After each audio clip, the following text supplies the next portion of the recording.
Before I begin with introductions, I would like to first ask all of our veterans in audience to please stand if you are able to be recognized with a round of applause from our audience for your service, sacrifice, courage, and bravery.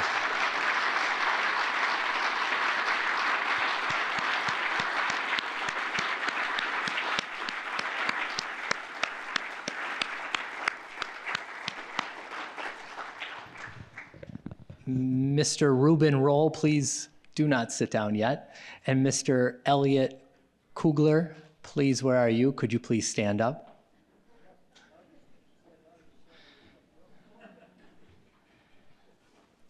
These gentlemen are World War II vets.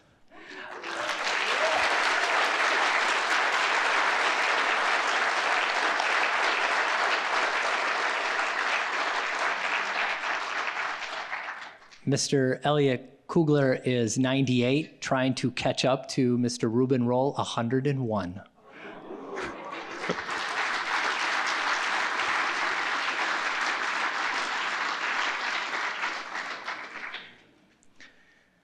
I understand that it seems like we're doing up, down, up, downs. Maybe that's a military thing I missed, not being in the military, but I would ask at this time of all of you to please stand if you are able to, so we can start with the Pledge of Allegiance.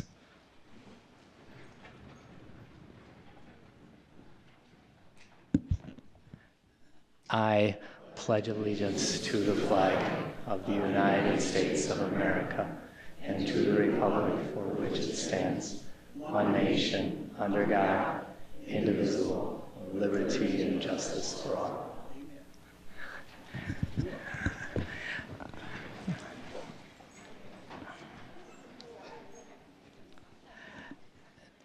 I promise you will not have to stand up again unless you want some more desserts or water out in the lobby.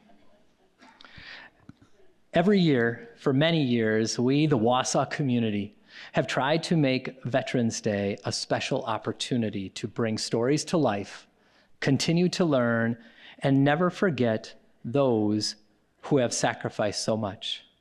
This year is no different.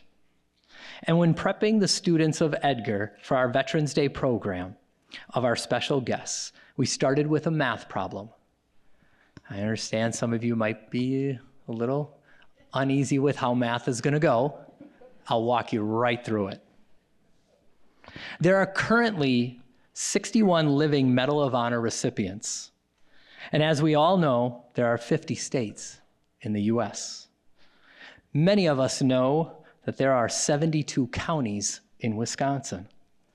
Some might even know that there are, now I Googled it, 1,855 cities, towns, and villages in the state of Wisconsin.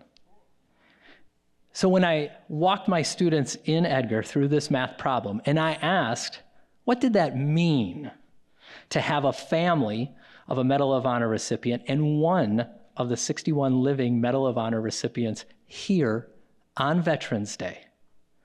This was some of the responses. As I looked around the room, kids were wide-eyed, mouth open. Some had wrinkled foreheads. I think they were thinking, why Edgar? And one student in the back of the room gasped.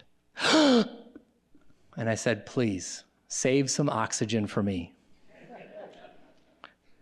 But after he took that deep breath, he said, we are so lucky. I said, exactly, to have here our special guest. So please, before we do introductions, a round of applause for Mr. Sammy Davis, Jr. Medal of Honor recipient, Jackie Davis, or Dixie Davis, his wife, Adrian Stumpf, and Joby Spolum, Kenneth, daughter and son. So a round of applause for them.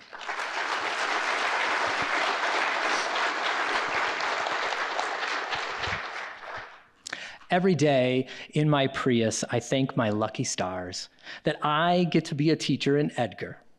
I get to drive down Highway 29. And it's because of the courage, that our men and women have shown over time that gives me this freedom.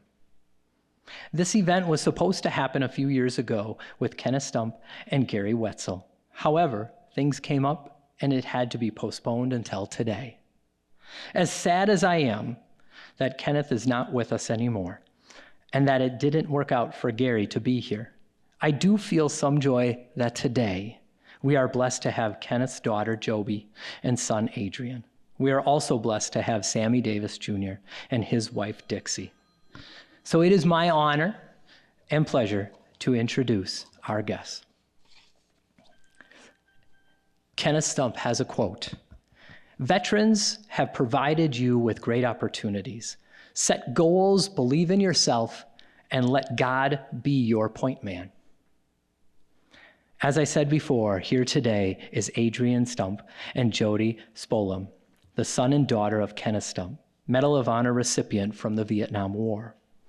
Although their family made many moves growing up, both Adrian and Joby ended up residing in Wisconsin, where both their parents were born and raised. Adrian lives in La Crosse and Joby lives in Tomah. It is such an honor to have them here today to make sure Kenneth's story lives on in our hearts and minds. May his quote and their words inspire you to achieve your goals and believe in yourself. A quote from Sammy Davis Jr. "My life experiences have taught me that you don't lose until you quit trying." Sammy and Dixie reside in Freedom, Indiana, population 400. And here I thought Edgar was so special to have a living Medal of Honor recipient, 1,450, but yet in Freedom, Indiana 400, has to be the smallest community. And we live 5 miles out of town.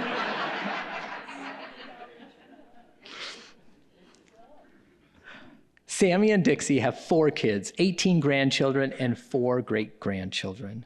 In their free time, Sammy likes to fish. He has been traveling and speaking for the last 55 years. Dixie enjoys needlepoint, gardening, and most crafts. She is a retired interior designer. They have been doing motivational speaking for the last 20 years. So please join me in giving our guests a warm Wisconsin welcome.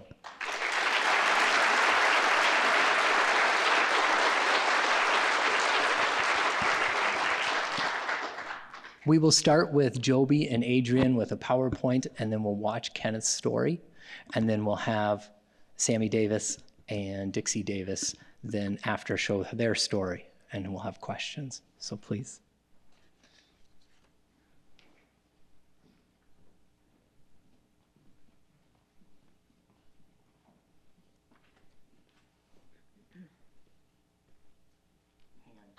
Oh, I did that. Is that okay?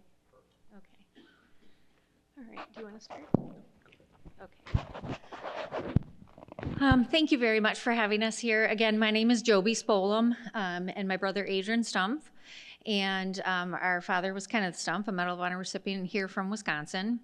And just a little background about us. You know, like he said, we did move around a lot when we were young.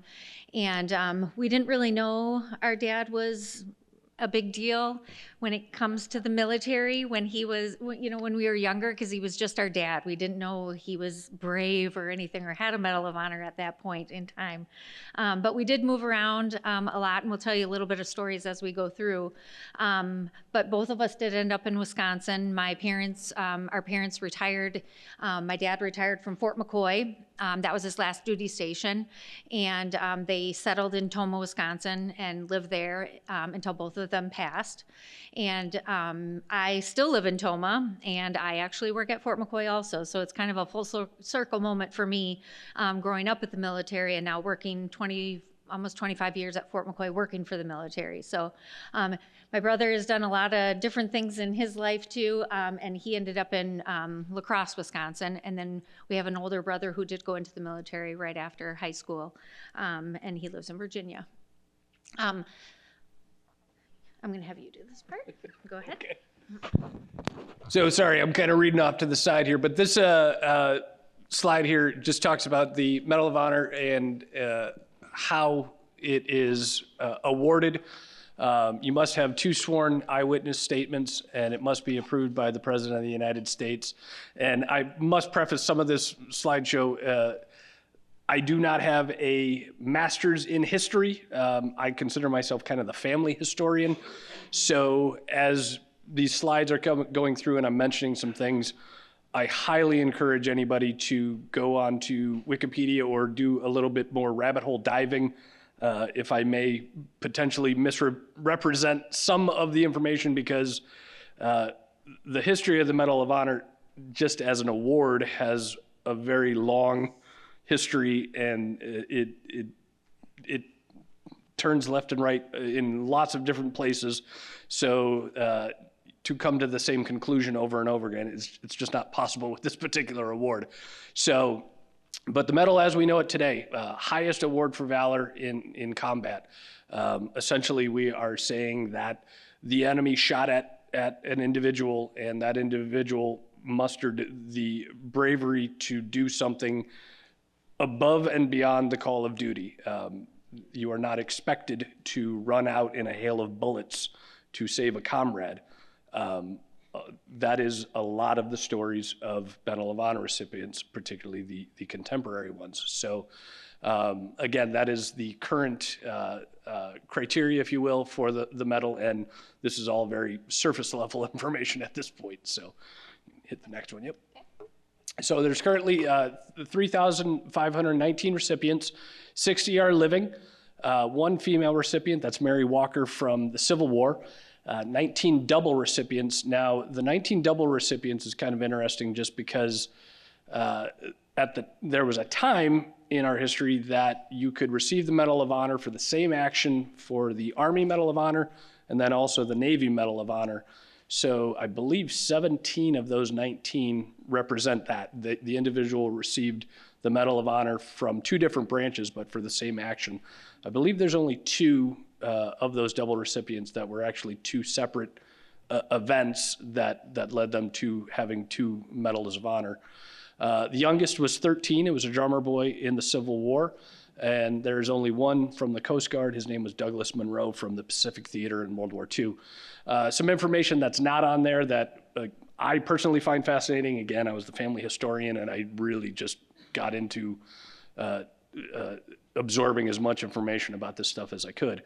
The inception of the medal was in 1862 in the Civil War.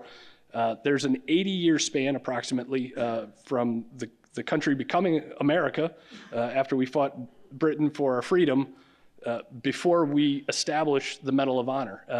The Medal of Honor at the time was the only award in existence for the entire military. So of the 3,500, I believe it's about 1,500 are all from the Civil War. So as time goes on, our military develops new medals, which we'll show that slide here in a moment. But as time goes on, the criteria changes, what the eyewitnesses change. Like there's a number of things that change. And again, this is where it becomes a weird deep dives, because what I'm talking about is a award for valor in combat. However, again, if you look at this thing through history, Charles Lindbergh, first transatlantic flight, he is a Medal of Honor recipient. Obviously, that's in peacetime and had nothing to do with war whatsoever. There are peacetime Medal of Honor recipients, but I believe, and Mr. Davis might know this better than I do, but I believe it was like 1944, around that time, when we really started to tighten the bolts on how the medal was going to get presented to individuals. It was going to become strictly military. A lot of criteria, really tightened down. So again, that's where I kind of start to really digest a lot of the stories, because by the time we get to World War I, World War II, Korea, Vietnam, War on Terror, I mean, these are all very brave individuals that did things far beyond anybody asked them to do. So there you go. That's a little bit more on the medal itself. So hit the next one. So this is a great stat that came from the National Medal of Honor Museum, which is going to be opening next year on Medal of Honor Day down in Dallas, Texas. So these are the valorous awards as it pertains to our military. And this is just a really great stat. Now, this came out in July of 2022. So it's going to be a little bit different, but I think it's a fantastic illustration. The first one is the Bronze Star, Valorous Medal. 3,500,000 received the Bronze Star. Purple Heart, which many of you probably recognize as an award that you would receive for being injured in combat, 1.8 million. And then as you get to higher levels of valor as it pertains to the criteria that the military is looking at, Silver Star, 130,000. The Distinguished Service Cross, sorry, I always have trouble saying that one, 20,500, and then by the time now you get to the Medal of Honor, it's 3,534. And as that slide suggests, this is 40 million people that served since the Civil War. So my math is terrible too, but if you divide 3,534 into 40 million, it's 0.000. I mean, we've got lots of zeros before we actually get to a number. So the criteria is very, very stringent, very, very high, and there's a reason why it's not awarded often. There are reviews often, sure. There are recommendations often, sure. However, they sometimes will stop at the Silver Star. They sometimes will stop at the Distinguished Service Cross. And that is not to take anything away from those moments of valor as well. But the Medal of Honor is the highest for a reason, and that criteria is very, very high. So there you go. I think that's it for me. Okay. And I think you can take over for the rest of it. Well, not for the rest of it. Okay, so our dad was born on 28 September 1944 in Menasha, Wisconsin. And him and my mom both met in Menasha, and that's where they got married, and that's where they returned home to. You'll see in the video in a moment when we play his video in his own words, my dad was an athlete. He loved sports. I mean, that was his thing. He grew up very poor. And I think sports was his outlet. He excelled in baseball. He ended up playing minor league baseball and had hopes to eventually play in the major leagues. I will leave it at that because the video has a good story about that. But he was drafted in 1965, and then he served for 29 years, active duty. And like I said, he retired in 1994 right at Fort McCoy, Wisconsin. And he retired at the rank of Sergeant Major. He died just several years ago. He had pancreatic cancer and he passed away. My mom is already at Arlington. Our mom is already buried at Arlington from years ago, and he just joined her. It takes a long time once someone passes to get to Arlington. So we just went, was it last summer? Yeah. Last summer to actually do the ceremony. But they're both laid to rest at Arlington Cemetery. Let's see.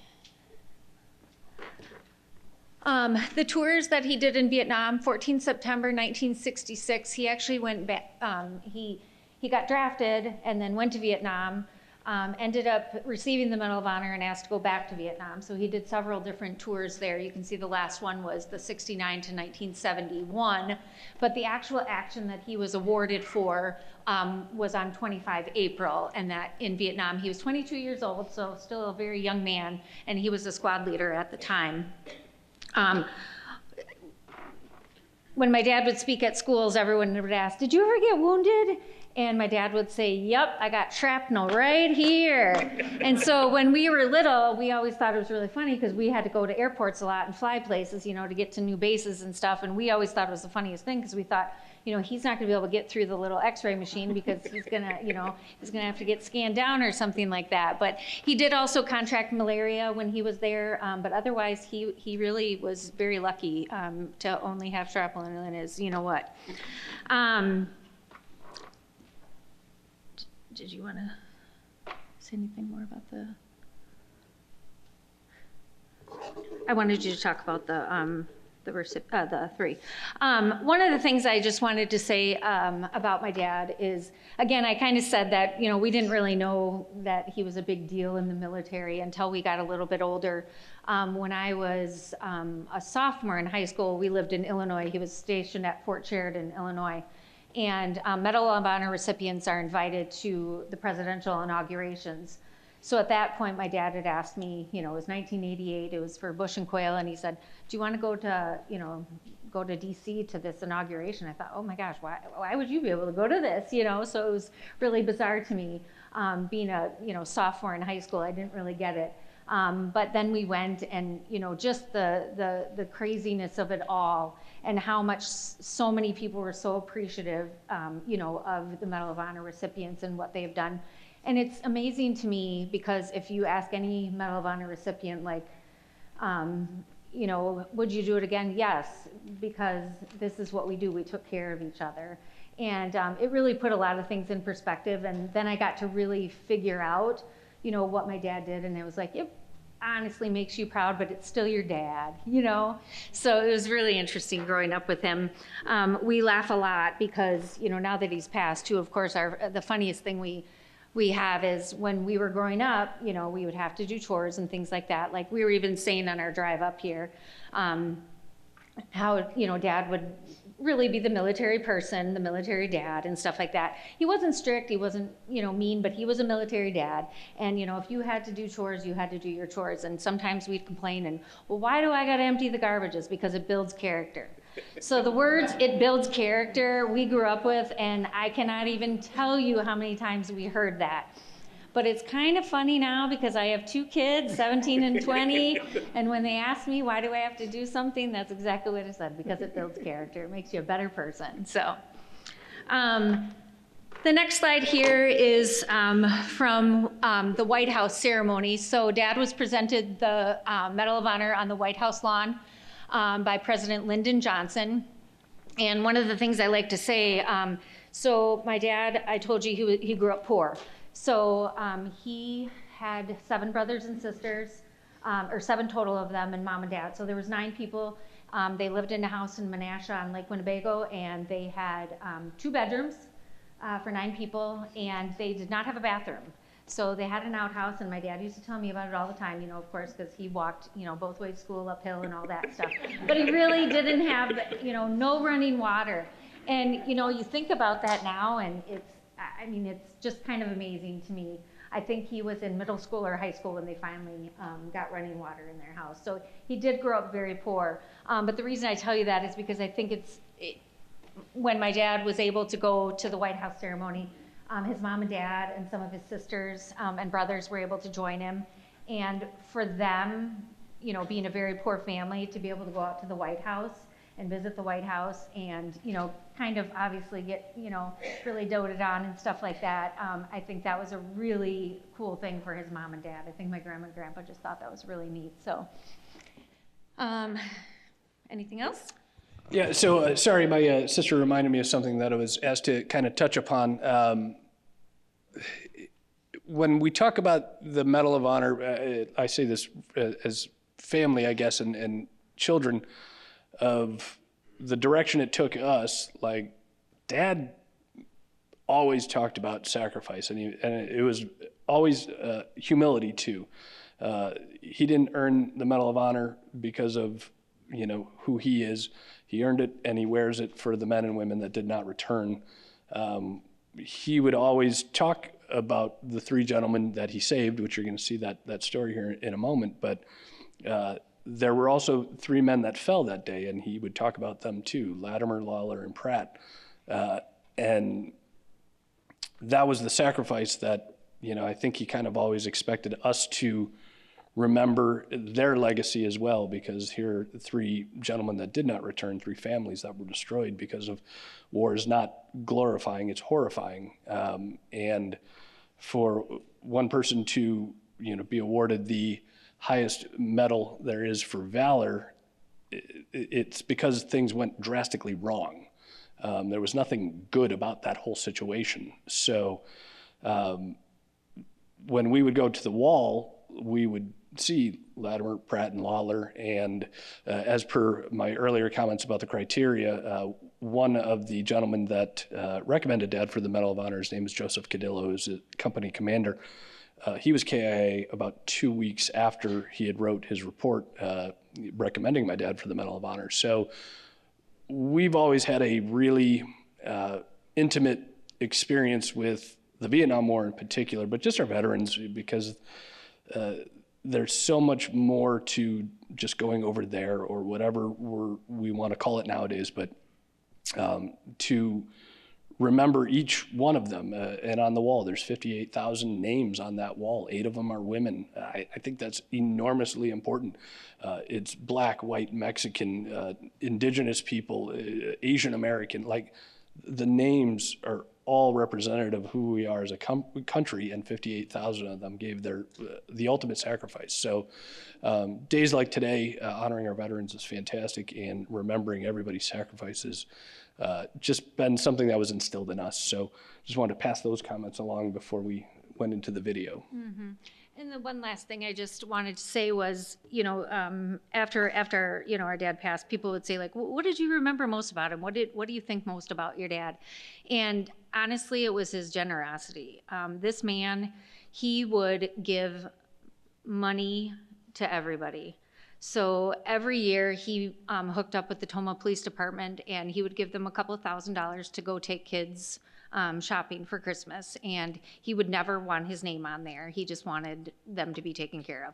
And we would go to restaurants, and he would pay for the bill or whatever, and then he'd leave $50 or $100 for a tip. And I'm like, Dad, that is way too much. And he's like, Joby, everyone has to make a living, and one day we were standing outside, and he was having a cigarette with a lady, and they got talking. Dad always was smoking, and he said, oh, young lady, what are you doing tonight? And she says, oh, 4 of my friends were out for my birthday. And he's handed her $100 and said, enjoy your birthday. And she was like, what in the heck?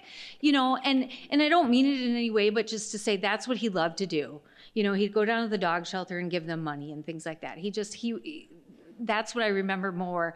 Instead of him being a war hero, I remember him with just the generosity that he had, and trying to hopefully get to that point where I can start giving away my money too, so it's a wonderful thing. So, okay, we can go ahead and start it.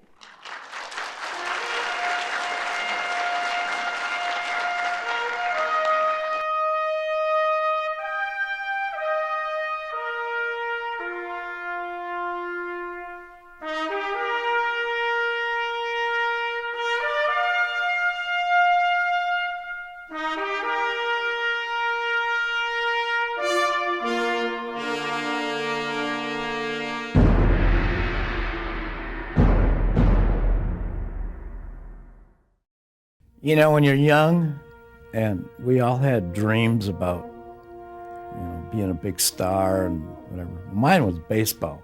I loved playing baseball, and I played for my high school team. I played for the American Legion, and I played semi-pro.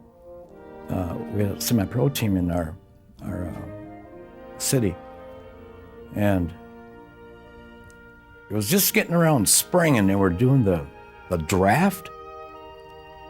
And I told my mom, if I get anything from anybody about a draft, wake me up. I was living at home and working in the mill, shift work. And I had just come off, I think, the 11 to 7 shift, and I went to sleep right away. And my mom woke me up about 9 o'clock. She says, we got this thing. You've been drafted.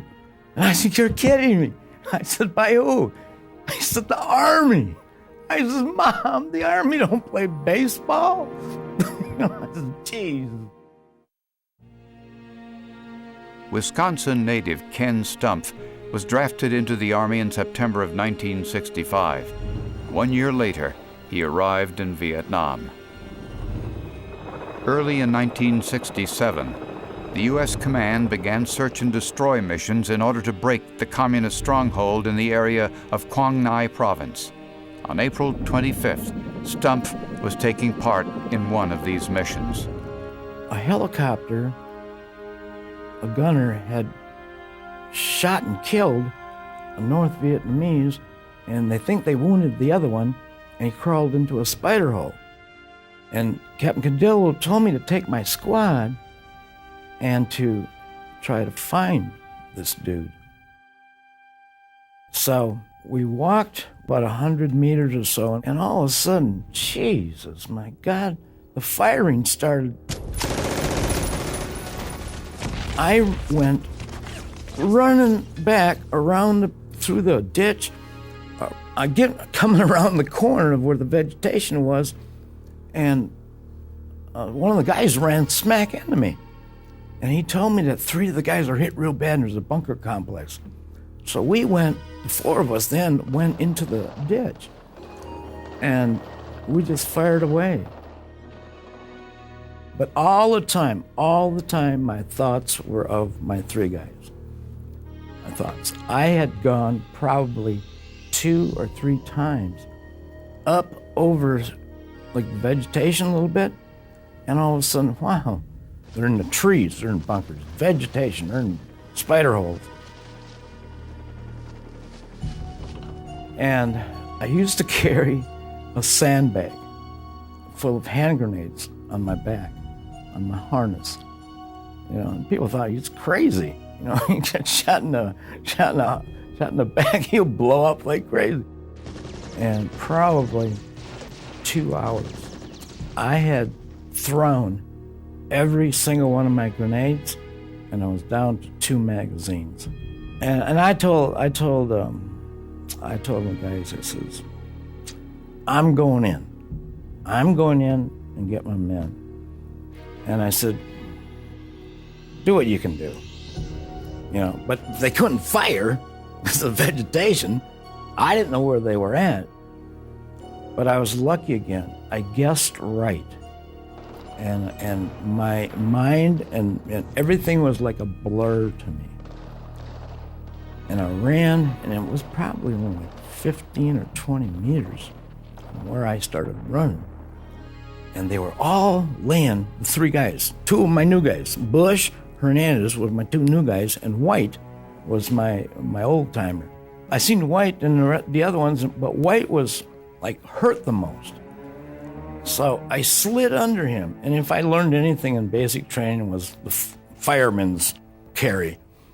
And so I got him on my back, and I got up and I ran. And the guys came, their hands out, and pulled him into the trench. Then I went out, and Hernandez, I heard him screaming inside there for help. You know, and so I grabbed Hernandez, and basically I grabbed him, I grabbed him by his shirt, and I just hauled butt with him back to the trench. And so the last one now is my big tall guy. And him, I think I probably half carried him, half dragged him because he was so big. But once I got him back into the trench, now I got my guys. But now we got to medevac these guys out. And then that just became a crazy thing.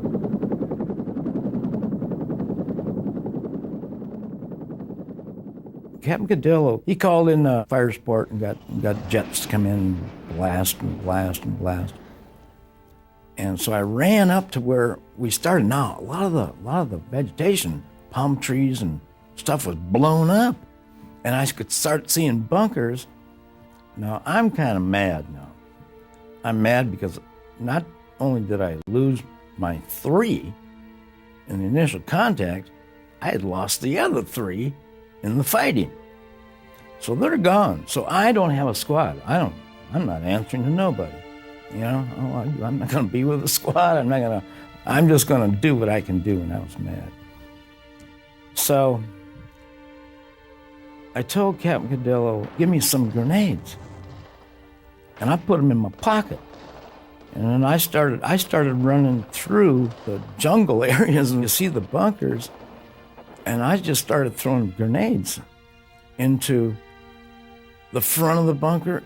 I threw a couple grenades in the back, through the back. There's a hole in the back. But that one that I really wanted bad, I could see the guys in a slit. And the one guy was laughing at me. he was actually laughing at me, and that grin, like, you know, he got caught in the cookie jar. He had that smile on his face. You know, I'm getting you. So I went and I threw the hand grenade right through that slit. Then I dove on the other side of the bunker. Then I turned around. I said, oh, damn, there's the grenade. They threw it back out. And I was, oh, Jesus, no. I said, oh, I'm going to get hit. So I just laid down and said, oh, here it comes. And it was unbelievable. It didn't hit me at all. That grenade didn't even hit me. But I thought, oh, geez. But I had 2 grenades left. And I pulled the pins on the 2 grenades. I ran back across. I threw them both in the air and kept on running. And these 2 went off.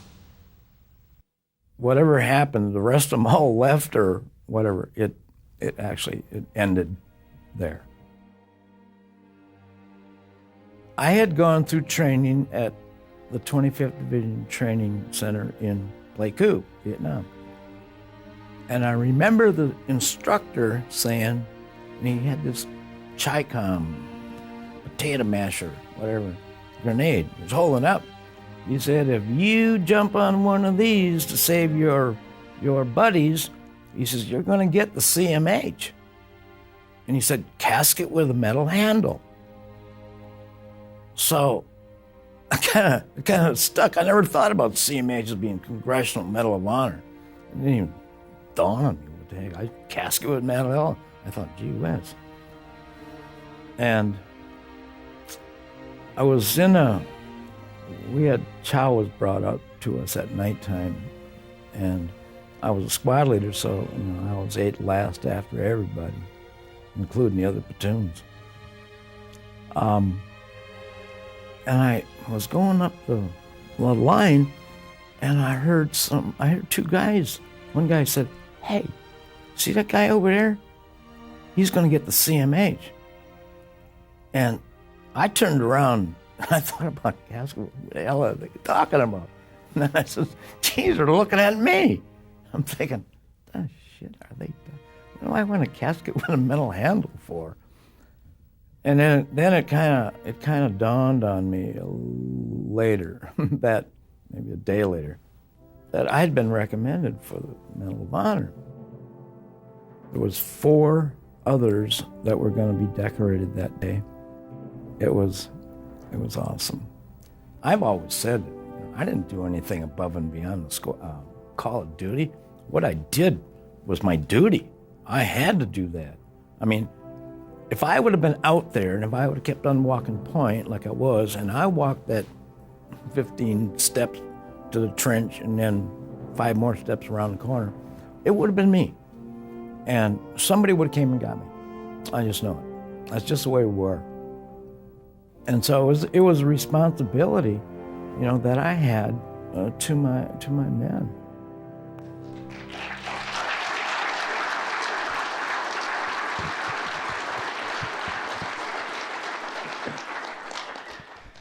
Thank you guys for your words and bringing Kenneth's story to Central Wisconsin.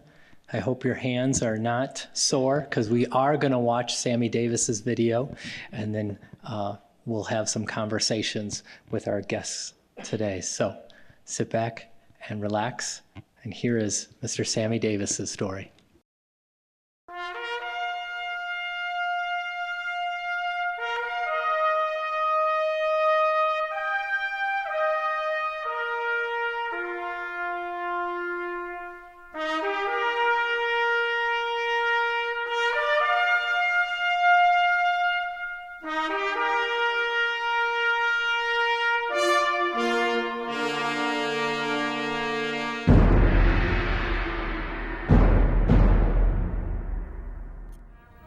I was working at a bowling alley.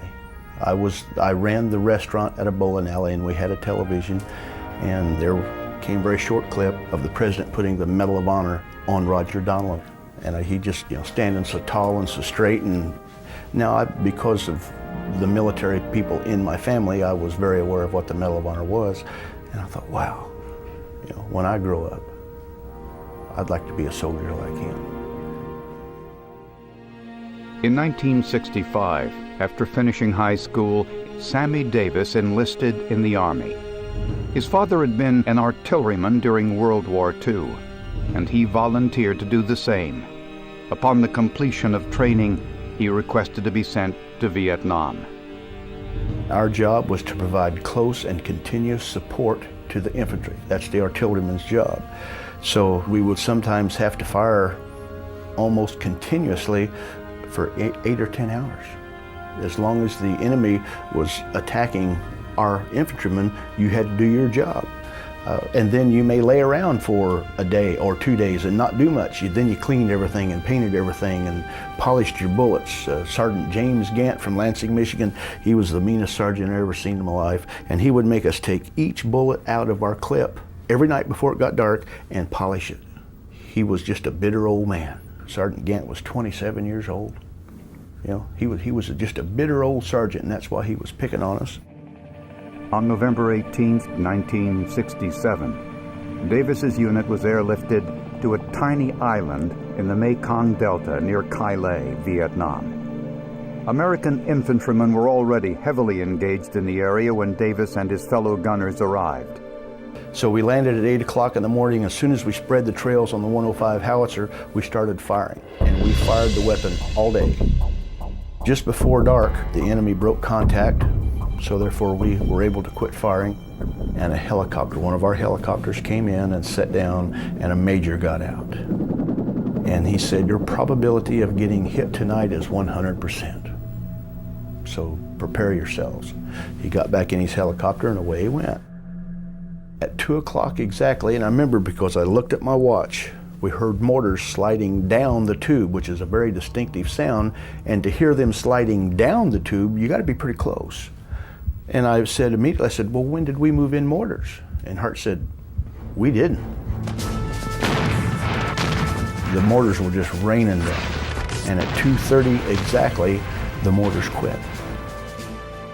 It was this eerie quiet. We looked at each other and we heard whistles being blown like a coach has, and orders being shouted in English. And basically what they were saying was, go kill the GI. Sergeant Gant said, okay boys, this is it. So we grabbed a beehive round, set it on muzzle action, loaded it in the tube, and we were standing there at our position ready for him. I was waiting for Sergeant Gant to tell me to fire. Now, I knew not to fire until he said fire no matter what was happening, and I could see the enemy all around us. They were doing mass assault waves. Then he said fire, and I pulled the lanyard. Well, the weapon went off, did its job, but the enemy had set up a rocket right across the river from me. And when I fired, they fired at my muzzle blast. When it hit the shield, it blew me off the piece.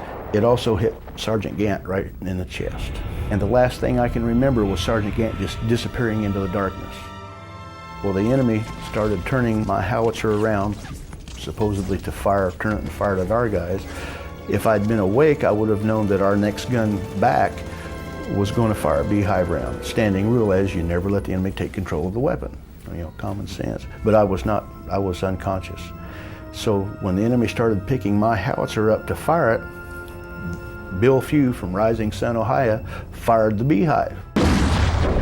A beehive round effectively turns the 105 howitzer into a shotgun. It fires 18,000 little darts, beehive darts. From mid-thigh up to and including my fourth lumbar vertebra, I had about 30 beehive holes that just passed through me. I had a flak jacket on, which is the only thing that saved my back. When they fired the beehive at me, it woke me up, and I rolled over and I rolled face up in the bottom of my foxhole, and I'm looking up and I could see all these pretty lights going right over the top of my foxhole, and I thought, wow, it's just like Christmas. My hearing went like turning the stereo from 0 to 50. You know, went from hearing nothing within just a very short period of time. It got loud enough that the smoke started clearing out of my head, and I'm starting to realize what's happening, and those weren't just pretty lights, they were tracers. So I kind of raised up on one elbow, and I looked down, and there was 150 to 200 enemy right there. Well, I picked up my M16, I had 12 clips. which is roughly about 180 rounds. And I started doing my job as a soldier. It was just like living in a bad dream. You know, no matter what I did, it's like I wasn't doing nothing to them. It was a reinforced battalion. It was 1,500 against 42 kids, and they just kept coming. Well, I fired the last rounds, and I didn't think that I was probably going to see daylight, but I wasn't going to quit. You know, because I thought, well, if I don't do my job, those guys behind me ain't got a chance. So I thought, well, I'll see if I can get off one round from the howitzer. So I scrounged around, found a beehive round, set it on muzzle action, found the canister that had not been fired, had to find the powder because we'd had everything set up nice and orderly, and naturally the mortars had blown everything askew. Now the enemy's still doing their job. I mean, they're everywhere. So I was having to hide and lay in the water, and they'd run over me. And finally, when I found all the components and I loaded the piece, I pulled the lanyard. The gun didn't go off. It went, when I pulled the lanyard, it went pop, and my heart just sunk, you know, because this was my last effort. But I could feel the gun kind of going. And then it went off, and it went boom. I had overcharged it. Figured I was only going to get one round. I wanted it to be maximally effective, so I filled the canister full of loose powder.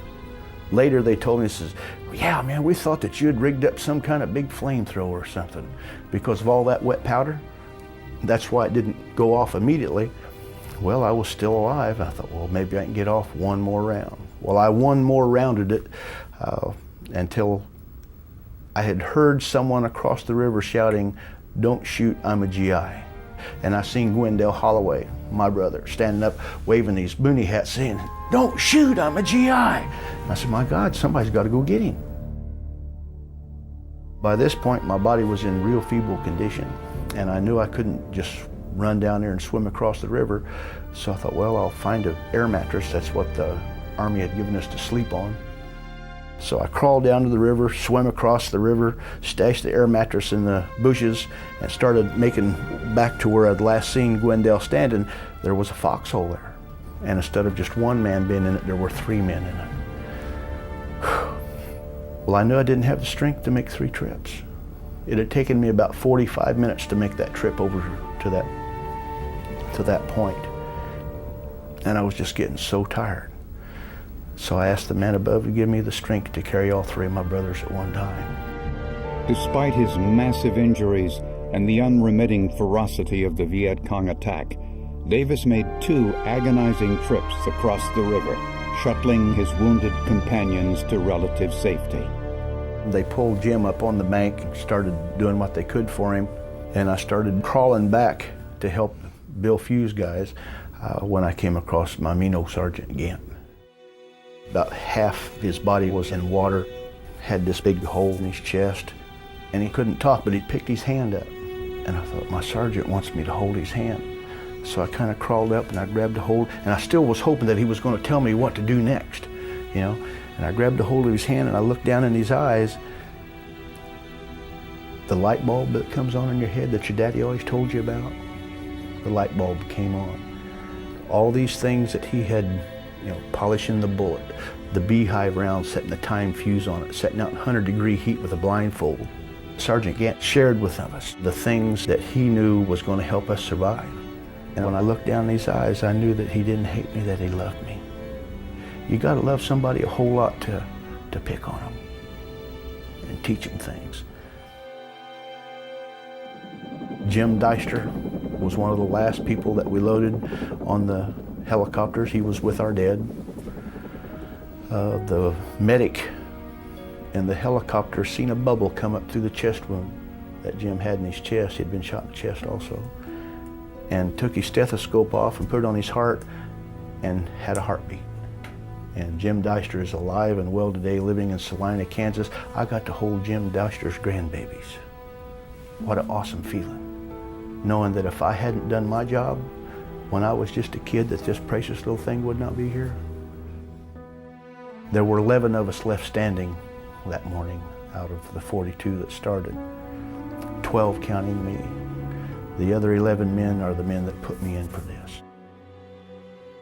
I didn't do anything heroic. I did my job. That's what soldiers do. And if there was one of these given that night, there should be at least 42 of them. Because if any one of us had not done their job, there would be none of us alive. It sounds silly perhaps to say that I went to war and found out about love. What real love is? You know, I didn't go to war to kill people. I went to war because I loved my daddy. I wanted him to be proud of me. I went to war because I loved my grandpas and I loved my country. And when I got over there, the reason why we fought so hard was because we discovered we loved each other, that we were all we had. And they became brothers. We became brothers. And that's lasted up, you know, it's been 36 years and those men that I fought with are still my brothers. So I learned about what real love is.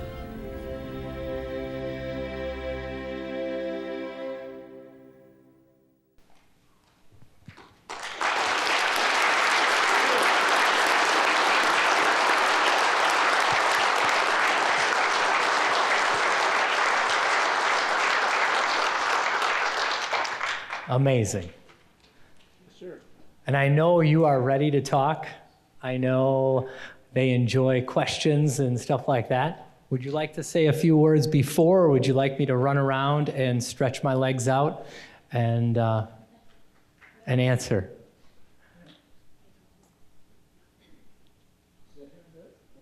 Or you can come to the podium. It's totally up to you.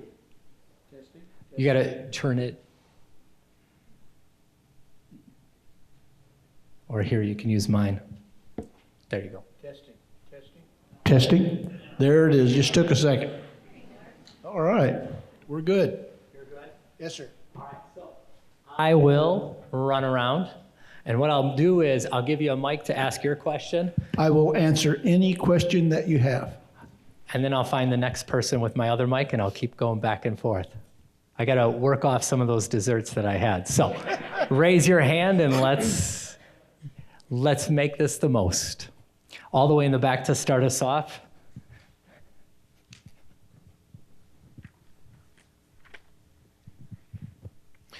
What did you do after you got back from the war, and how did you handle being a Medal of Honor recipient?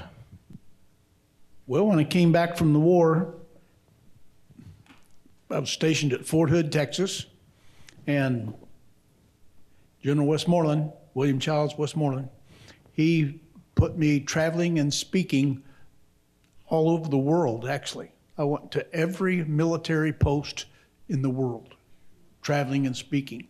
He said, I want you to share what you have with everybody else. So I did. I would tell him I'll answer your questions, and got some really good questions, naturally. But traveling around, just Westy knew that too many of the people that had been involved in severe combat, you don't say nothing about it. You just try to hide it, and it eats you up on the inside. And he knew in his heart that the best thing is to talk about it. So the only way to get a soldier to talk about it is put him on the road traveling and speaking to other soldiers.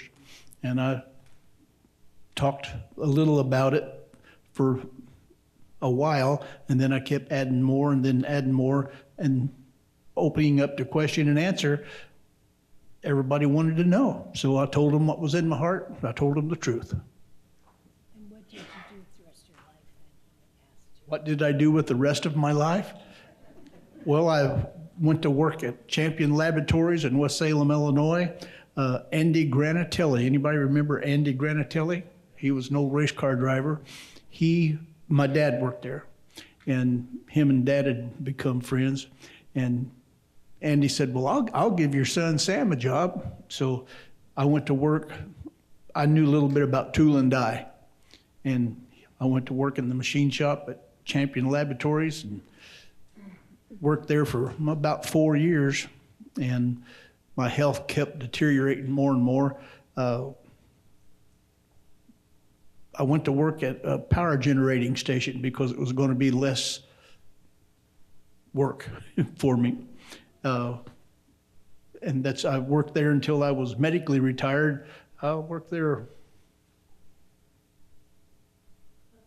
10, 12 years.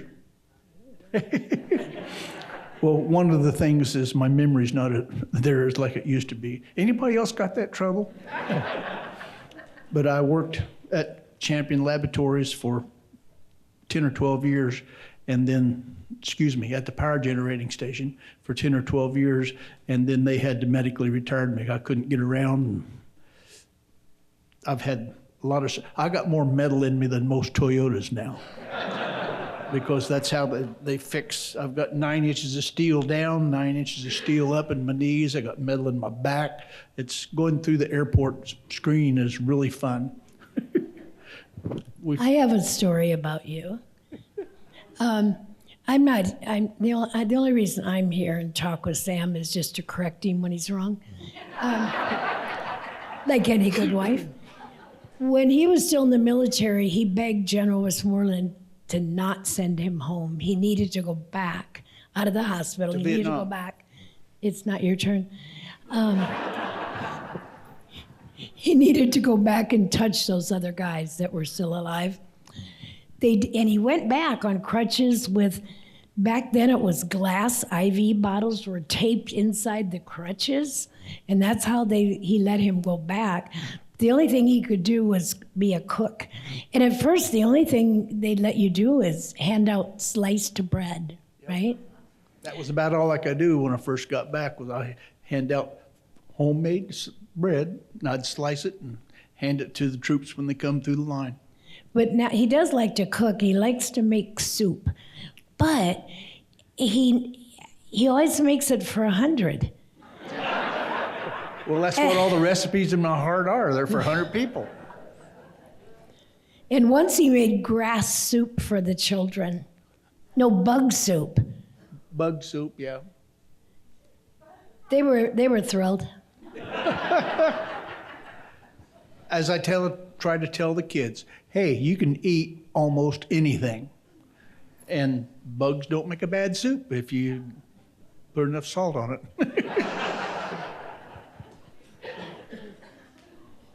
Next question. When did you get to know him? Did you know him before he went in, or did you meet him after? I did not. I want the love story. Okay, I did write a book about that. And we'll be out in the lobby with our books. I've come to the meet and greet table. My book's a pretty good book. Dixie wrote a book also, and her book is wonderful. Ooh, thank you. Well, it's the truth. Was it his turn to talk? Jeez. Are you causing trouble, ma'am?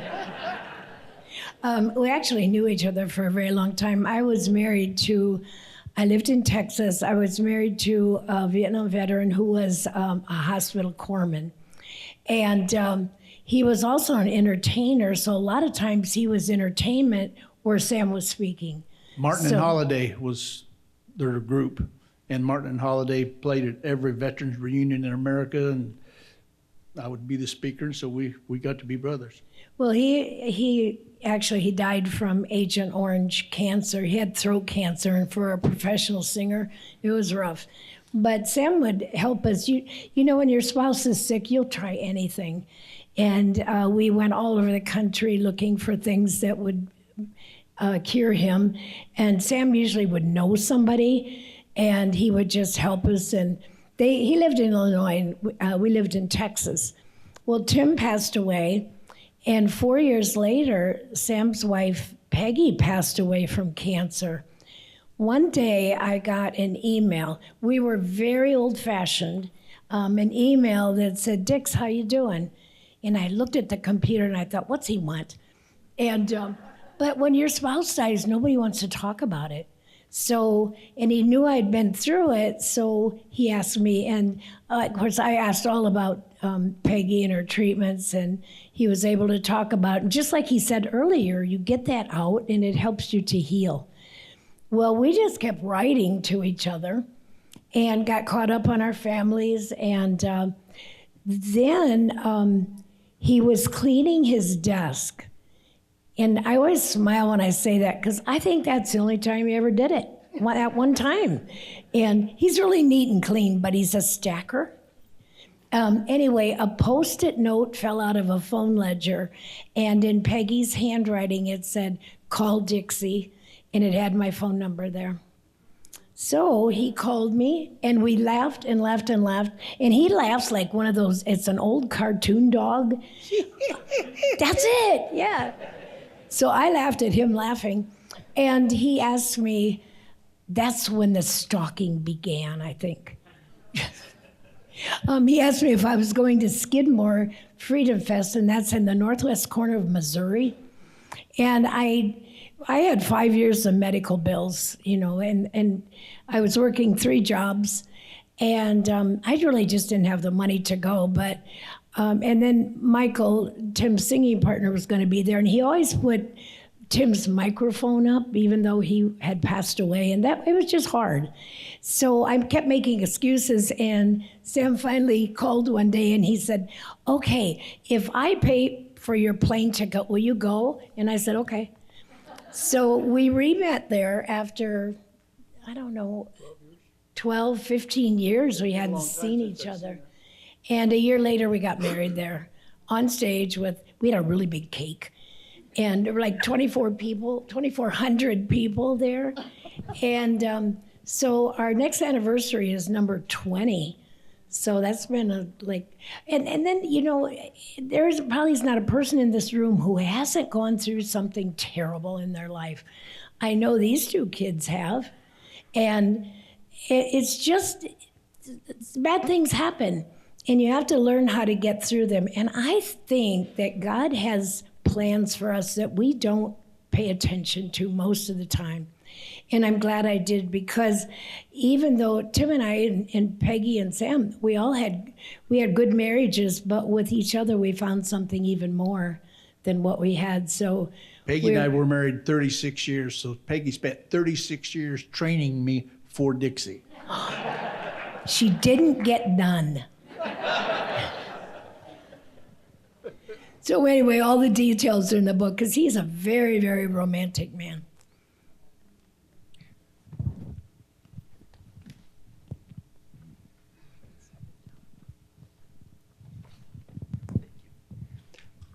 Hi there, my name's Corey. You both talked about faith and a little bit about what that meant to your father as well as you, Sammy. I'd be curious to know a little bit more what that looked like for you while you were in the military. I didn't hear the last part of the question. I'm sorry, I got hearing aids, and sometimes Artillery and old age. Yep, definitely. I'd like to hear a little bit more about your faith and what that looked like while you were in the military. Yep. Cool. Well, in Vietnam, I've always believed. In Vietnam, I got to really believe. And when Dixie and I got married, you want to tell them about LDS? We have, I belong to the Church of Jesus Christ of Latter-day Saints, and I don't usually say that, but we're people of faith, and we rely on that. And we always pray in a restaurant, and you'd be surprised at how many people come up to us and say, "Thank you for doing that." And I think you can't just have your faith in the privacy of your own home. I think you need to practice that. And our feeling is that our life is service to others. I mean, we're 78 years old. We should be retired. We're just tired. But we're still on the road about 200 days a year. And this morning we got to talk to school kids. That's usually our favorite. Oh my gosh, school kids have the best questions. I'll tell you one of them. This second graders are great. They have no filter. They just want to know stuff. And Sam had his uniform. Do you remember when you were all little kids and you thought your grandparents were old? And they might have been in their 40s. And so this little boy looked at Sam and he said, oh, were you in the Civil War? No, I missed that one by a few years. Next question. But we have good kids. All those grandkids. I mean, nobody's in jail or anything, so we're really proud of all of them. But you can tell your grandkids, don't do anything to embarrass Grandpa. And that really is probably the worst thing you can say to a kid. We have 4 kids. 2 of them are prior military. Tell them about that little boy who asked about where you went to the bathroom. Can I say that here? Sergeant Davis, where did you poop in the jungle? He was being serious. I mean, he really wanted to know, so I really told him. And then the little girl sitting down by him said, Sergeant Davis. And I said, yes, ma'am. Well, how did you clean yourself afterwards? She really wanted to know. I said, well, banana leaves. That's all we had. And then I said, too much information. Well, I learned, any other Vietnam veterans here? I'm sure we got some Vietnam veterans. Did you learn early on when you was out in the bush that you didn't tend to your business with grass? The grass was razor grass, and it would tear you up. It didn't do the job that you was intended very well, and well, that's lessons learned. So we use banana leaves. Next question. This might be a question for either family, but history books tell stories of how veterans returning from Vietnam, men and women, were disrespected over and over and over again. Did either family experience that, and have we apologized sufficiently for that? General Westmoreland had me out traveling and speaking. I flew from Fort Hood. When I came home from Vietnam, we landed at the San Francisco airport, and it was a whole plane full of GIs. And to meet us was a big group of hippies. And they were shouting and screaming really foul stuff, and they had buckets, gallon buckets with them, and in the gallon bucket, it was what they picked up in their yard after their dog had been there. And they were screaming at us and calling us all kinds of bad names. We were baby killers. And yeah, they acted like they had canes. Well, when we didn't respond to the name calling, that's when they started rubbing the dog crap all over us and hitting us with their canes. And I'm lucky that I didn't seriously hurt anybody. That's what they wanted, was to get on TV. And they knew just saying, well, we're against you being in Vietnam, wouldn't get them on TV. So that's why they were throwing dog crap on us and beating us with canes. And sure enough, they got on television. I have had one person that was on the other side, the hippies, come to me many years later, and he apologized. He said, we had been misinformed about you. And I said, okay, no worries. We shook hands and went our way. Next question.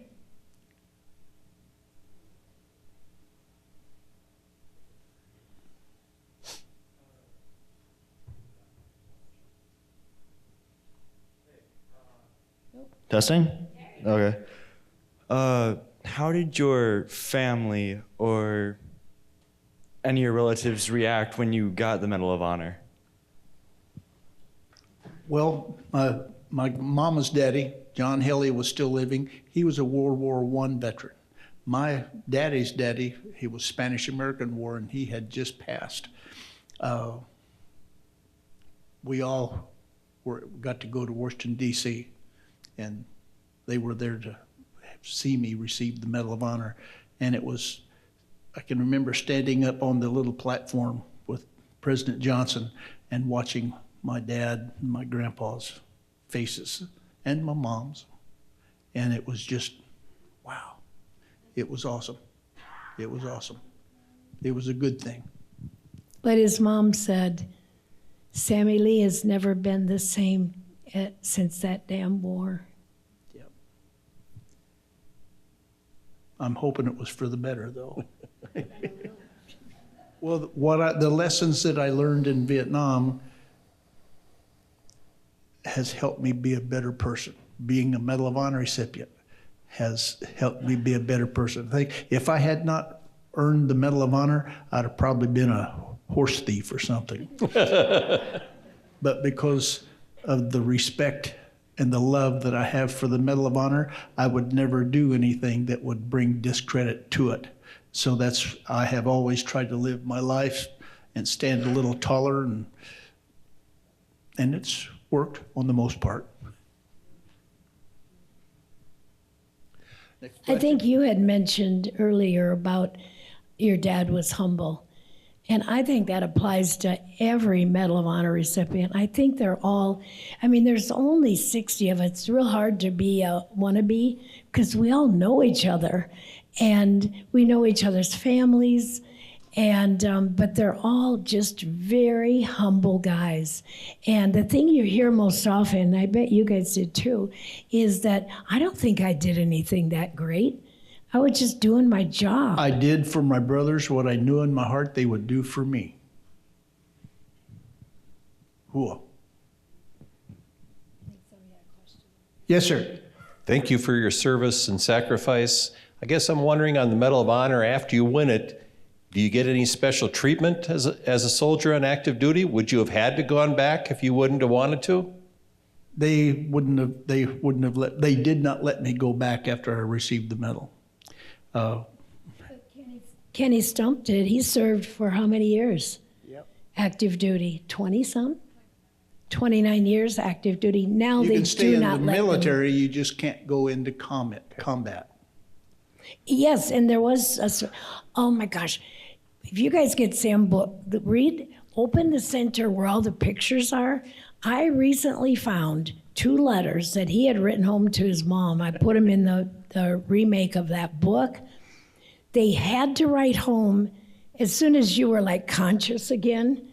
They had to write, their handwriting. So, there was it was only mail. You didn't have cell phones. Couldn't text people or anything back then. It had to be a letter. And so he had to let his parents know that he was alive. And it just was, it's just a tearjerker. There's 2 of them, and I had them print out what he said, because but the only thing he said, now here he had a broken back, crushed ribs. He was burnt over most of his body. He had 30 beehives in his back from way up high down past his buttocks, and AK round. And he writes home and he says, well, we had this big fight, and I'm okay. I just got some shrapnel. Well, what do you tell your mama, And he drew a piece of the shrapnel. And he said, but the funny thing is, there's some crazy talk going on about they might put me in for the Medal of Honor. And he said, in fact, some of the guys are starting to call me Audie Murphy. And so he signs it, Love Audie.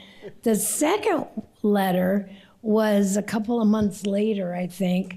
And he said, dear Mom and Dad, you know how I've always tried to make you proud of me, and I've tried to be a good son. And the letter goes on, and it just breaks your heart, really. And he said, I'm going to be put in for the highest award for valor that the military gives, and it's called the Medal of Honor. And he said, and not only that, I will get to ride free on any military conveyance, and I get $100 a month for the rest of my life. Love, your son, Audie. But that was, that was a big deal for everybody. You know, of course, it is the highest award you can get, but for somebody who thinks they didn't really do anything special, that the other guys would have done it for him if he were the one over there calling for help. And you just never know when you're going to be faced with something like that in your life. You don't lose until you quit trying. No matter what you're faced with in life, you don't lose until you quit trying. Cool. Well, thank you.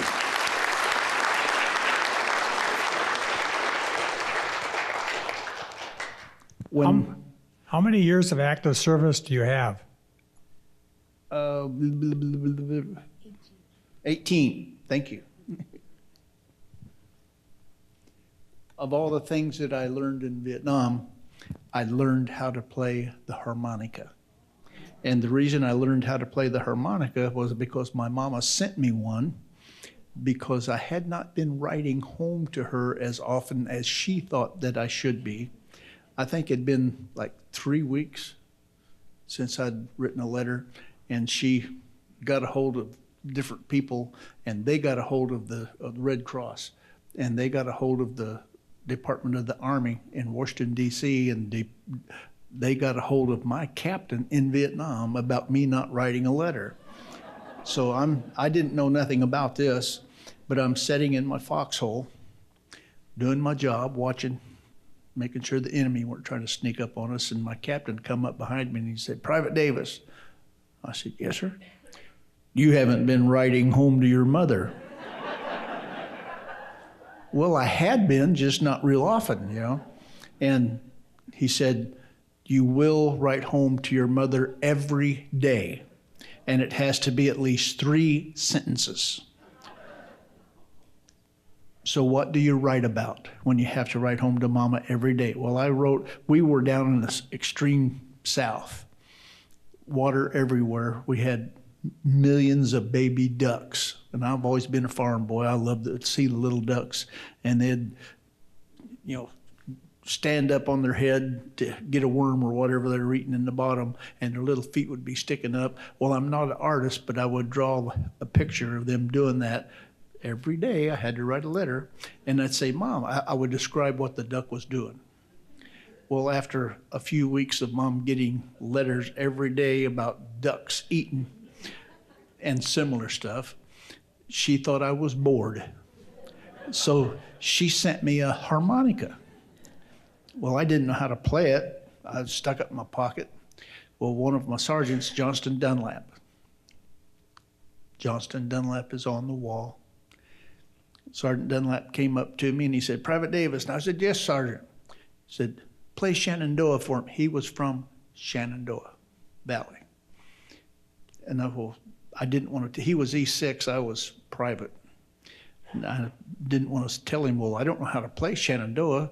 I said, "Well, I'll practice." So now we were artillery. The enemy already knew where we were. It was okay if I sat there and do.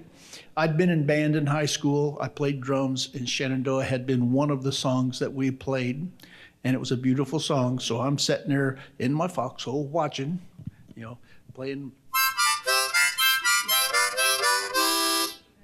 trying to figure out Shenandoah, and within a week or two, you could tell what I was trying to play. And, wow, where was I going with the story? Yes?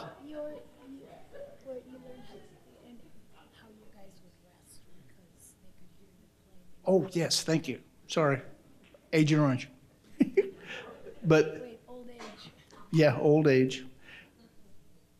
When I play my harmonica, it always made them rest better, because they knew that I was awake, they knew I was watching, and they could hear the music.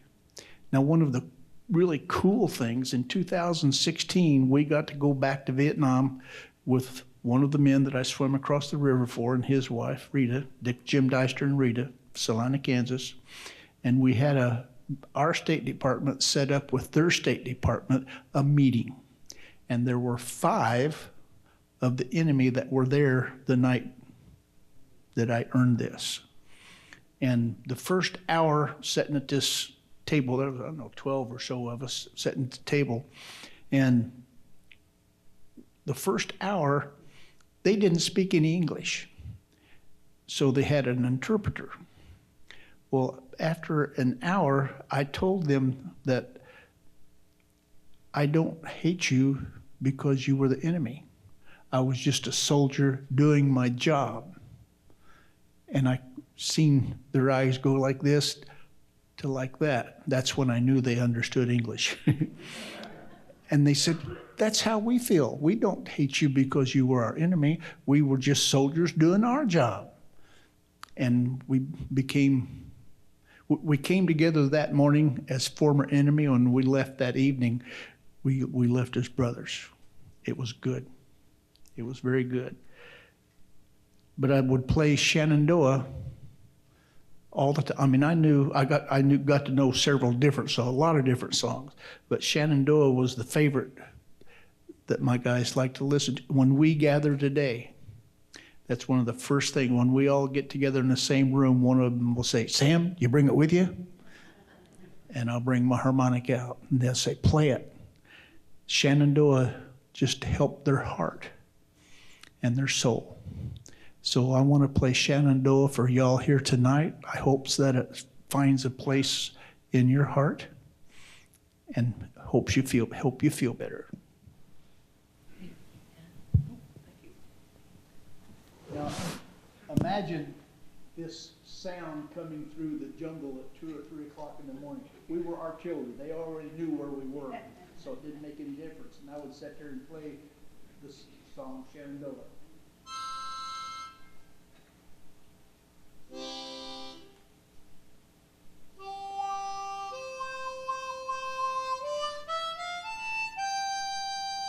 Can y'all hear me okay back here?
Thank you. Honer Harmonicas sent me some harmonicas. And it has my saying, you don't lose until you quit trying, engraved on the harmonica.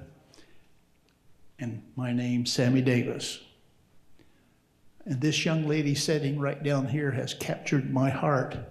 And I would like to give you my harmonica. Come on up, Magna. I'll have her come up on stage. Stay right there. Come on.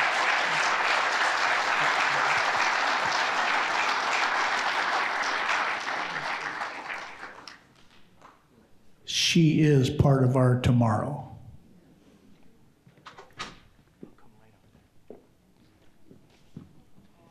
Thank you, ma'am. I've signed it. That's the engraving on it. I would like for you to learn how to play it. And next time we see each other, you can play a song for me. Can I get a picture with both of you? Can you stand right there? Smile big. Are you smiling? She is. Ear to ear. Oh, awesome. Do you have any cards you'd like to do?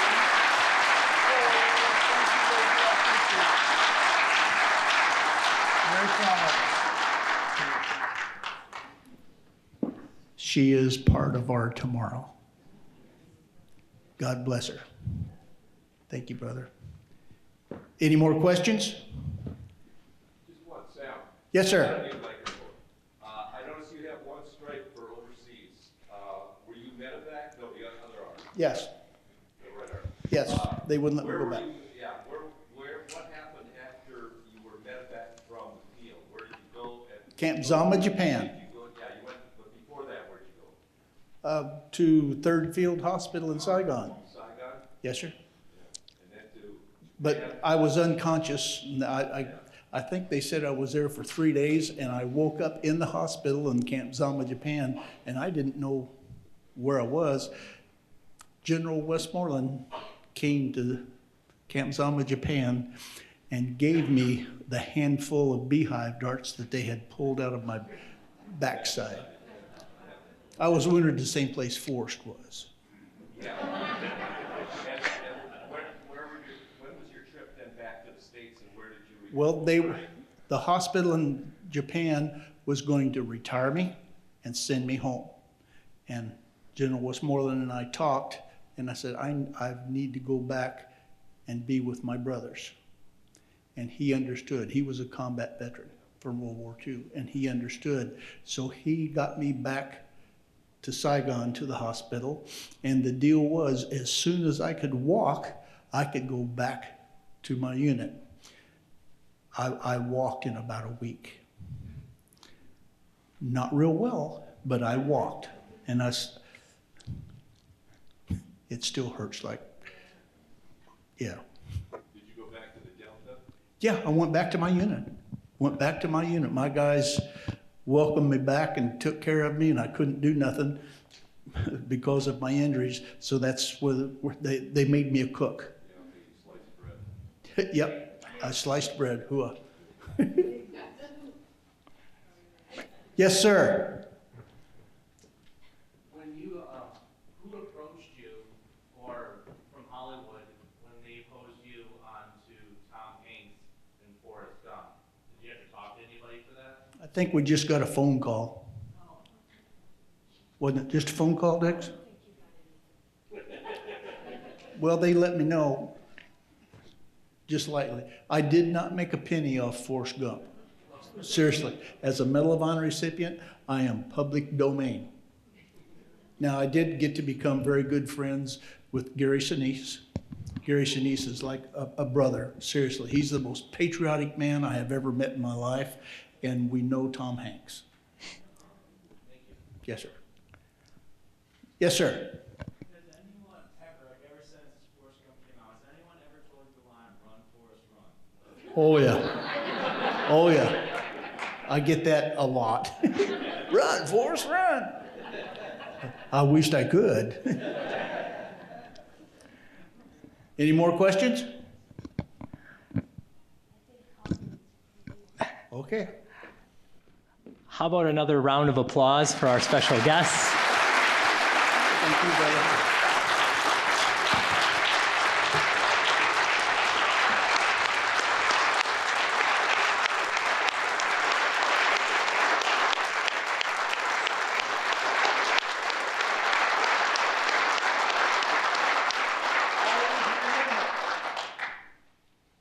You don't lose until you quit trying.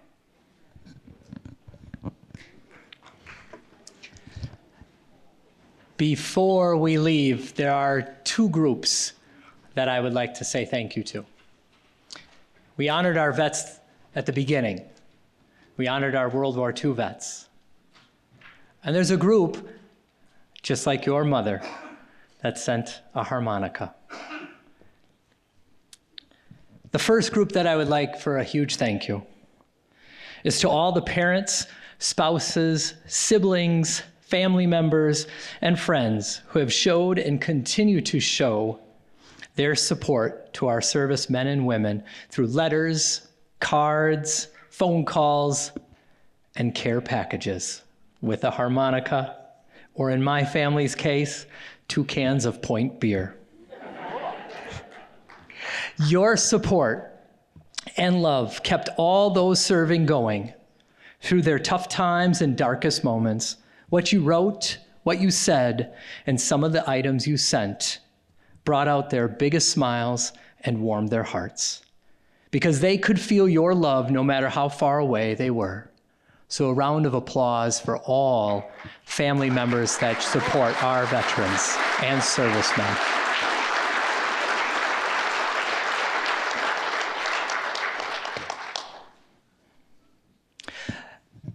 The next group of thank yous needs to go out to our sponsors. As I list off our sponsors, please take a moment. Please stop by their business or send a note to their group or organization, or if you know that individual, please reach out to them. Because these once-in-a-lifetime moments only happen because of our sponsors. The Dudley Foundation, Young's Drugstore, Marathon Cheese Corporation, Dale and Amy Dalkey, Edgar PTO, Jefferson Street Inn, Wisconsin Public Radio, CCT Controlled Concepts Technology, Judd S. Alexander Foundation, Berg Sales, MP&C, Greeby's, Clover Belt Credit Union, UWSP Wausau Campus, Reuter Ware, Badger Basket, Tom and Ruth Wersinski, Barb and Mark Lakey, Abbey Bank, Everest Area Optimist Club, Godorsey, Scanies, Jack and Sally Listra, DC Everest School District, Richard and Paula Barnes, Wausau Noon Optimists, Yankee Bookstore,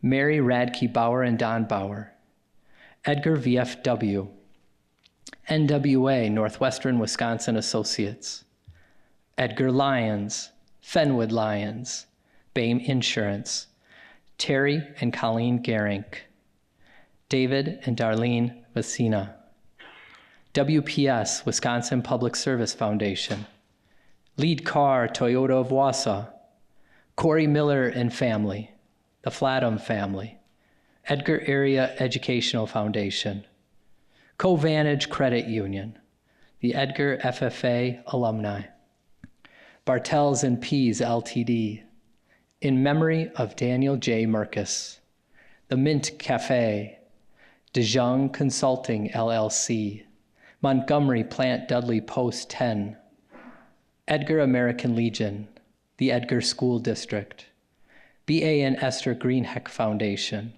Community Foundation of North Central Wisconsin Beyond Pencils and Crayons, Shu Ginseng, Jane Johnson and family, Bonono and Sherman family, Studio C, McDonald Foundation, Patriot Auto, Merco Foundation, Window Shield Employee Light Foundation, Lemongrass Restaurant in Wausau, Great Dane Restaurant in Wausau, and Digit Copy.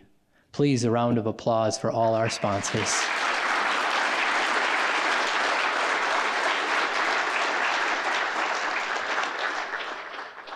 Can't thank you enough for coming out tonight.